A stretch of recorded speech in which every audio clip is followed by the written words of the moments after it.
breaking down every game, every day in Major League Baseball. This is the Baseball Betting Show. Here is your host, Greg Peterson. A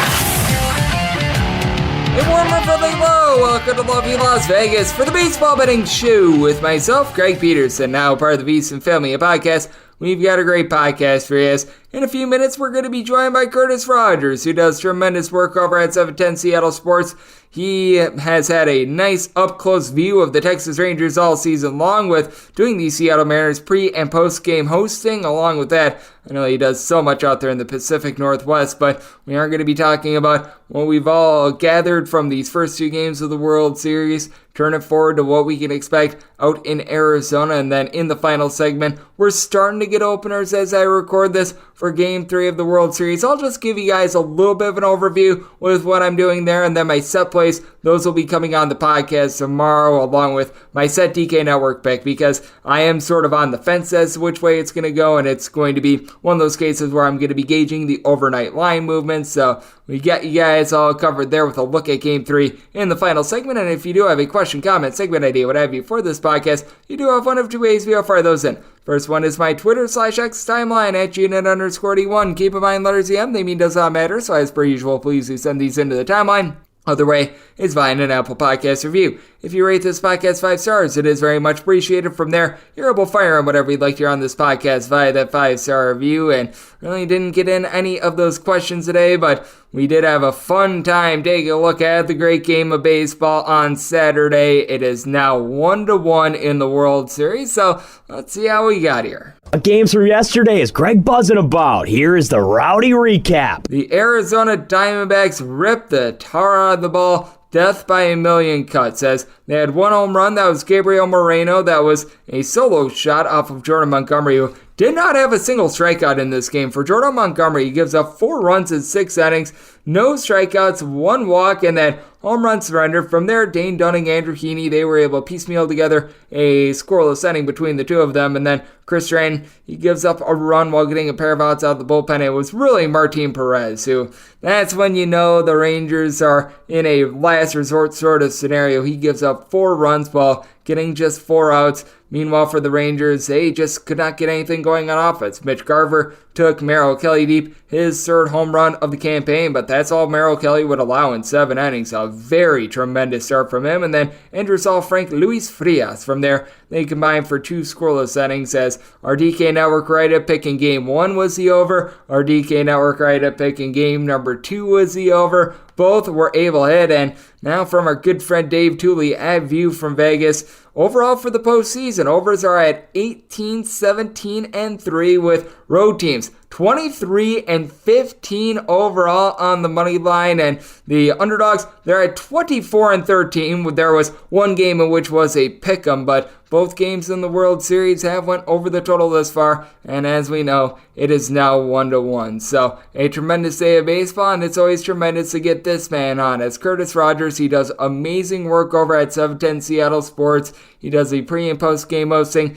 in season for the Seattle Mariners. On top of that, he's doing a great job taking a look at college basketball, the Seattle Seahawks. He does so many of the podcasts over there at 710 Seattle Sports, and he's a man that you're able to follow on Twitter/X at A Kid from Kent. That is also his Instagram handle. And Curtis, it's always great to have you aboard. Thank you. Greg, always a pleasure joining you. And boy, these first 2 games of the World Series, I don't know if I could have seen it going this way, but it has been chock full of drama. And we're heading back to Arizona, tied 1 game apiece. It's anybody's series over the final 5 games of this series. Yes, it certainly is. And what are your takeaways from the first 2 games of the World Series? Because to me, I think the biggest surprise of these first 2 games was the way that the Diamondbacks bullpen did collapse, and Paul Sewald allowed that 2-run homer to Corey Seager, setting the stage for one of the greatest endings to a World Series game I have seen, certainly up there. Like Game 7 when the Cubs were able to get the job done. We all remember that Giants versus Angels World Series, Nathan Eovaldi and all that he did in the 18-inning game, and you go down the list. But that's really what did stand out to me, because I do think that while that Diamondbacks bullpen was a weakness in Game 1, I think that that's going to be their strength moving forward on how they are going to need to try to take this series. Yeah, their bullpen is going to be a huge factor in how this series plays out. You mentioned Game 1. I'm right there with you, Greg. One of the greatest World Series games I've ever seen, certainly one of the greatest World Series finishes I've ever seen. A finish that I think a lot of Diamondbacks fans are unfortunately familiar with because of how similar it played out in, I think, all three road games they played in the 2001 World Series against the Yankees. But they bounced back in Game 2. I think the thing that stood out to me over the course of the first two games is the Diamondbacks have been the better team throughout the majority of the first, 20 innings that we've seen, because Game 1 went to 11 innings. It's just that the Rangers got the two big hits in the ninth inning and then in the 11th inning, Game 1. The Diamondbacks have been, I think, the better team to start this series, which is kind of interesting as it heads back to Phoenix now. The Rangers, though, have been an absolute juggernaut on the road in the postseason. I believe they're 8-0 heading into the World Series on the road this postseason. So they have got a really good thing going away from Globe Life Park. Going to be very interesting to see how this series plays out. Game 3, you've got Brandon Pfaadt going up against the veteran, the guy who has been in so many of these big moments, Max Scherzer. But you look at Scherzer's numbers in the postseason, Greg, just has not been the same Scherzer as we're used to seeing in years past. Maybe it's age, maybe it's just mileage on that arm, maybe it's the injury that he's had to deal with over the course of the season's second half. But right now, it is not Max Scherzer of old that we're seeing. It's Max Scherzer right now that it's kind of like, I don't know if this is the guy you want as your stopper, the guy you want to get this series kind of swinging back your way against this Diamondbacks team that's been pretty advantageous over the course of this postseason. This team has been very, very good here in the postseason. I do agree with you there, and I do think that it is going to be interesting to see what we get in game number 3, because you mentioned Brandon Pfaadt, and man, that guy was a fade at the early part of the season. The first time he was up at the big league level, he had north of a 9 ERA through his first 5 or 6 starts, but has really been able to come along. Meanwhile, for Max Scherzer, he has faded as the season goes along. But do you think that perhaps getting those 2 starts in the ALCS will be able to do Scherzer a little bit of good, since he was coming off the injured list and really didn't have a chance of rehab? Yeah, I think, that it's definitely going to be something that works in his favor, is that, now he's knocked a little bit of that rust off. And look, he got the start in Game 7 of the ALCS. Granted, he didn't need to be as sharp as possible because of how good Texas's offense was in Game 7, really putting that game out of reach early on. So maybe this is going to be a much sharper looking Max Scherzer, because like you mentioned, didn't have an opportunity to go down to the minor leagues and get a rehab start or two in before coming up to the big league level. Brandon Pfaadt, his season, Greg, you mentioned it early on in the year. This guy was not anything to write home about, but you put him up there now with Merrill Kelly and with Zach Gallen. I mean, that is such a formidable 1-2-3 that the Diamondbacks have developed over the course of the last few years. A really great homegrown pitching by them. That has been a hallmark of this resurgence by them over the last couple of seasons. Zach Gallen in the thick of the National League Cy Young race. Merrill Kelly with a phenomenal performance in Game 2, striking out 9, walking none. Very rare company in the World Series of guys who have done that. And then Brandon Pfaadt, who looked really good against Philadelphia in that series, that classic National League Championship series. I'm really excited to see what he can do in Game 3. I know Chase Field is going to be rocking a ballpark that can get pretty loud, even though we don't see it too often. When it is given these opportunities, it can get pretty loud. So I'm excited to see what that Phoenix crowd can do in Game 3, probably indoors. So I would imagine that is going to play a factor too. Very interesting to see both these stadiums kind of not use the open air elements either to their advantage or disadvantage. Balls kind of traveled a little differently with the roof closed. So should make for some interesting offense over the course of this series. Yep, I think that it is going to be really interesting to see what happens in Arizona, because with Texas, they are very much a team that is based around their offense, but we've actually seen the Arizona Diamondbacks score less when they've been at home rather than on the road. And do you think that there is a possibility, even though we were talking about the issues that we've got with Max Scherzer, and I love what Brandon Pfaadt has been able to do, but at the same time, he certainly is not on the level of Merrill Kelly. I feel very secure in saying that, but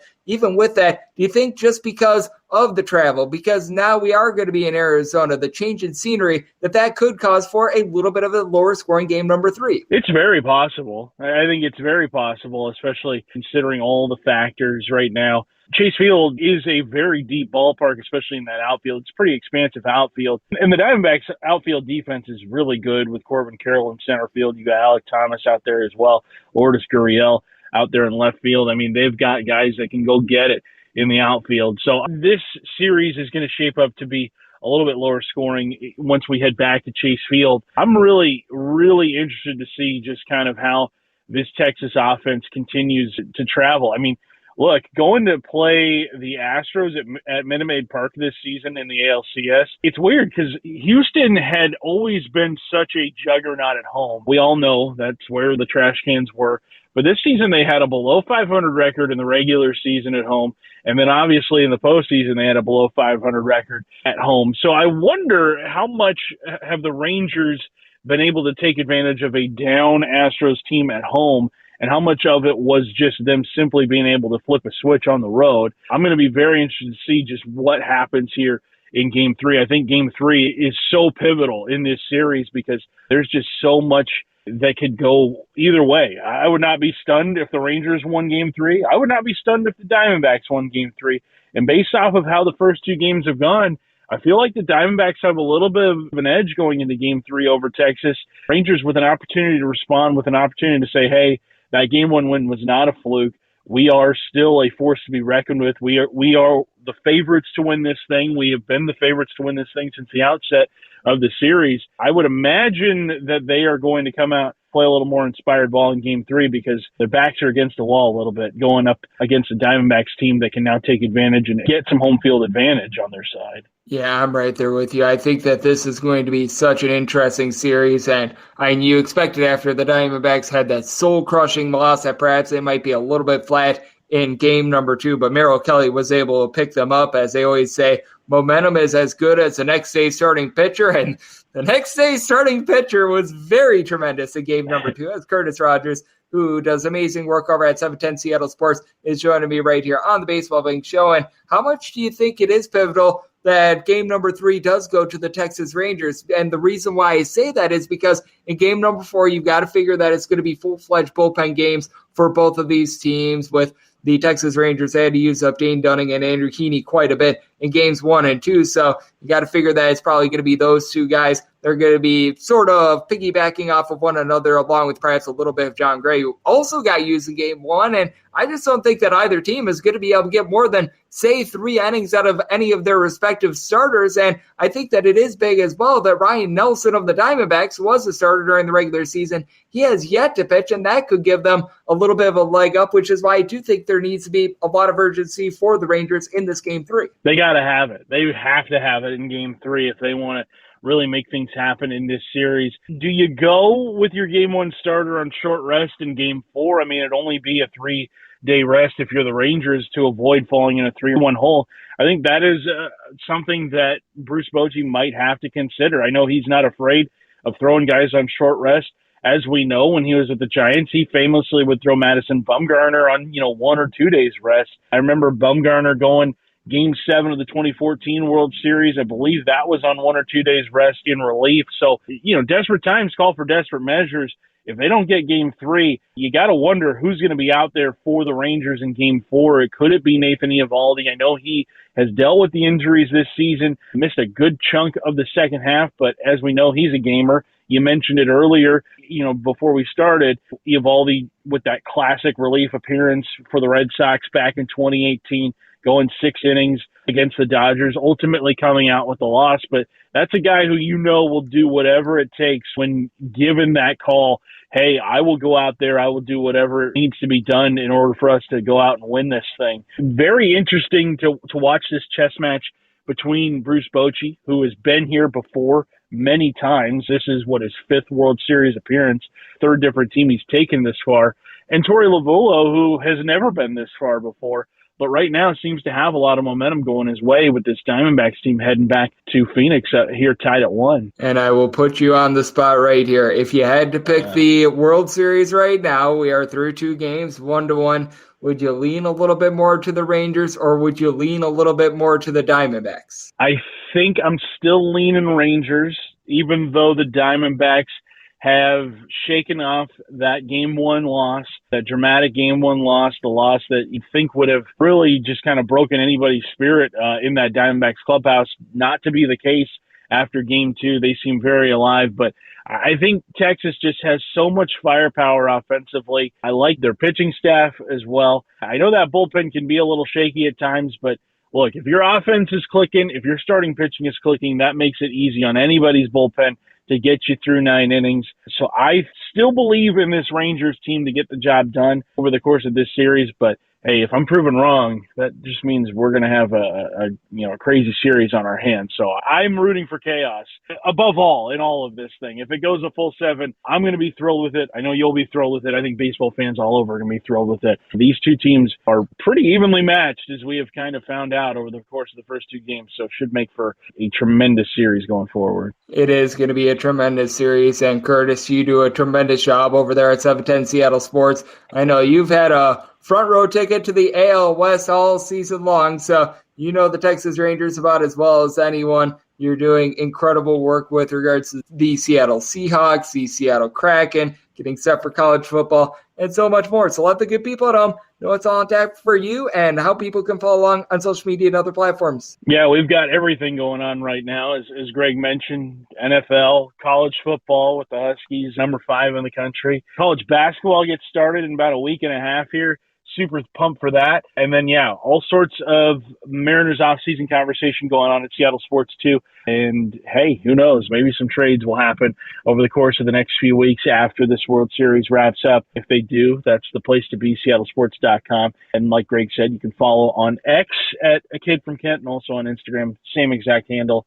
And Greg, always appreciate hopping on with you and looking forward to the remainder of this series. Should be a good one. Oh, it should be a good one. We had a great first 2 games of the World Series. I expect nothing else moving forward. Curtis does absolutely incredible work taking a look at this game that we all know and love. He has joined me all throughout the season, and it is always appreciated. A big thanks to Curtis for joining me on the Baseball Betting Show, now part of the VSiN Family Podcast. Coming up next, we've got some opening lines up for game number 3 of the World Series. I'm going to give you guys what I'm taking a look at for game 3 with regards to my side and total as it stands right now as we touch them all. Sports Betting Innovative Analytics has taken the guesswork and emotion out of sports betting to bring you an innovative and trustworthy resource to enhance your journey to becoming a winning player. With industry-leading money-back guarantee options backed by their sophisticated modeling, they want to introduce you to a system that's not widely seen or available to help you beat the bookmaker. Specializing in NBA, college basketball, and WNBA, your first week is always free. Get started at SBIA1.com today. Breaking down every game, every day in Major League Baseball. This is the Baseball Betting Show. Here is your host, Greg Peterson.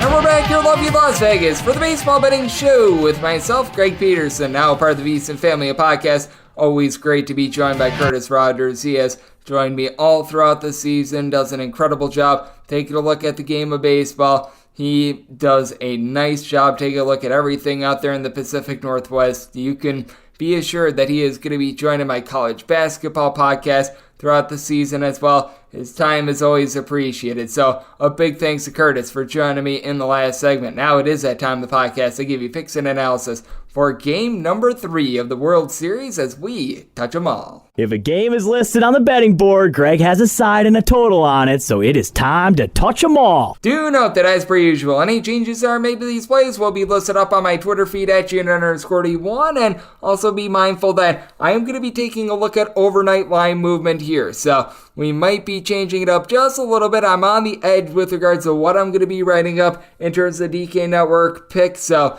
I'm going to be gauging what we do get overnight with that regard, but I do see a little bit of an edge right now with regards to what we're getting on this game 3 line, so let's dive in. 945, 946 on the betting board. It is the Rangers on the road against the Arizona Diamondbacks. Keep in mind this game is for Monday and not on Sunday, but Brandon Pfaadt goes for the Diamondbacks. Max Scherzer on the bump for Texas. Total is 9, over and under, both at -110, and this is a pick'em game. You're going to find whatever team you like at anywhere between -105 to a -110, and with the Rangers, I did set them as a favorite of -114. Now, with Max Scherzer, it has been an almighty struggle for him as he went 2 2/3 innings, in that last start against the Houston Astros. He did not look good in game number 3. I do think that the added rest, he's going to be able to look a little bit better, and I frankly just don't see the Arizona Diamondbacks duplicating what they were able to do in game number 2. Keep in mind, for the Arizona Diamondbacks, they've actually scored more runs on the road than they have at home this year,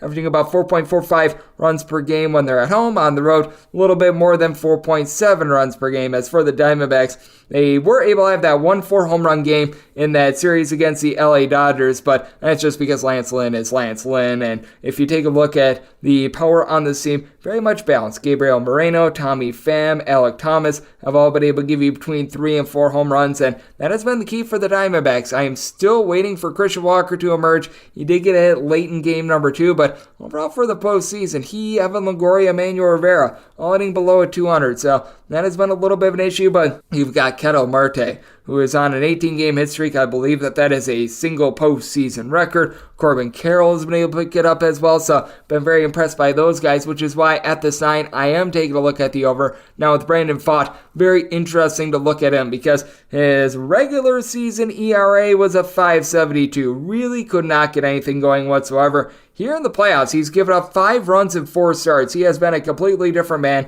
giving up a grand total of 2 runs over the course of his last 3 starts. Has been pretty lights out at home, where in the regular season, he was actually worse when he was at home rather than when he was on the road. So I do think that there's some interesting splits there, and I do think that we need to be looking at Pfaadt a little bit more in terms of what he did in the second half of the season rather than the first half of the season, because for Pfaadt, he had, I believe it was 5 starts prior to the All-Star break, had north of a 9 ERA. It was just horrible. He started the year in the minor leagues. He came up in the month of May, and then they had to send him back to the minor leagues because he was not ready. Second half of the season, between the regular season and the postseason, more around a 4 ERA. Not saying he lights the world on fire, but at the same time, he has been significantly better. And his strikeout numbers are actually way up here in the postseason. 22 punch-outs in 16 2/3 innings, and something else working to his advantage, even though he is a younger guy, it is that he just has thrown a few fewer innings than most of the other guys in this playoffs, just because he has been up and down between the major leagues and the minor leagues. Meanwhile, he does have to go up against the Rangers lineup that